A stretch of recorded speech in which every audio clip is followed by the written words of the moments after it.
At the height of his control, Adolf Hitler appeared to the world as a symbol of unshakable power, a leader set to guide Germany toward a great future. For the German people, he was the Führer, flawless, superior, a man who represented victory and unstoppable will.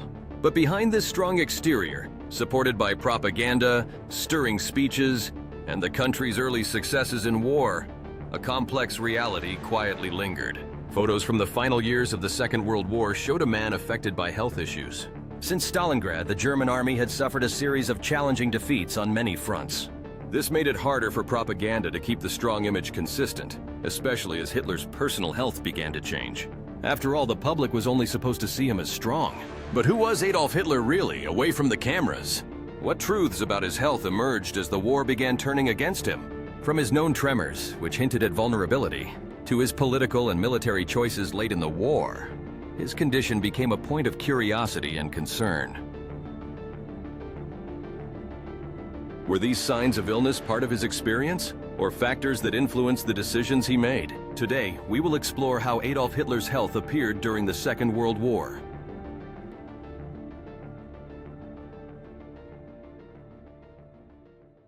Combined independent historical and medical research, such as that of Ellen Gibbles, professor of neurology and psychiatry at the University of Cologne, in her book Hitler's Parkinson's Disease, 1990, and more recently in the book Was Hitler Ill? By professor of medicine Hans-Joachim Neumann and historian Henrik Eberle, reveals that Hitler experienced multiple health concerns during the war. Images captured in 1945 during his last public appearance show a man with a stiff posture and visible tremors, a striking contrast to the commanding figure once seen on screens and in speeches. According to an article published in the Los Angeles Times in 1996 by science reporter and doctor of chemistry Thomas H. Mogg II, Hitler tried to camouflage the tremor by keeping his left hand in his pocket, holding something in it or grasping it with his other hand. Taking all this into account, and considering the contrast between public image and private reality, we can examine how Hitler maintained control of Germany while facing personal health challenges. In 1936, Dr. Theodor Morell entered Hitler's life, a professional relationship that would continue throughout the war, shaping much of his medical care. Morell, a doctor with a varied reputation, treated several of Hitler's medical concerns, including skin and digestive conditions, using treatments that were available at the time. This initial success made Morell a consistent figure, providing care throughout the war and administering a variety of substances, including vitamins, analgesics, and treatments for sleep and digestive issues. He also used hormone-based remedies that were intended to support general health. Apart from this, one area that has been discussed is whether certain stimulants, similar to modern amphetamines, were used to manage alertness and energy. These substances were legally available in Germany at the time, and were also widely used by military personnel to maintain stamina during extended operations. Das konnte man auch überall sich zulegen. Das gab es sogar an Kiosken. Es gab sogar mit Pervitin angereicherte Pralinen. Morell's treatments were a topic of debate among medical colleagues.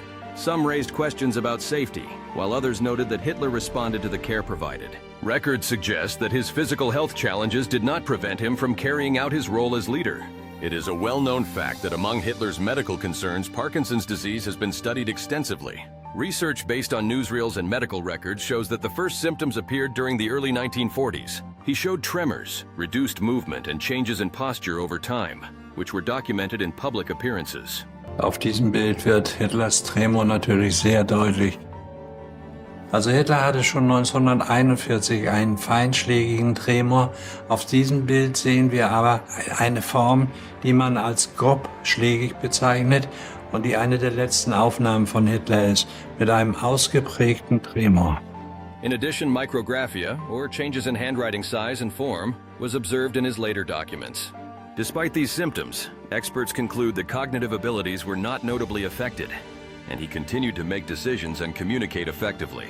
Hitler also experienced gastrointestinal issues that were treated with probiotics, antispasmodics, and analgesics. He had other health conditions including heart disease, high blood pressure, vision difficulties, vocal issues, and dental concerns, all of which were managed by his medical team. As has been noted in medical studies and historical works, speculation exists about stimulant use and other treatments. However, available records indicate that these were administered in professional contexts and doses considered appropriate for the time.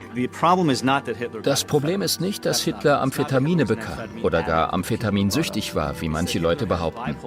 Das Problem ist, dass Hitler eine bipolare Störung hatte und die Amphetamine diese bipolare Störung verschlimmerten. Das ist die entscheidende und neue Erkenntnis. Und sie erklärt, warum Hitler sich in den 40er Jahren so veränderte.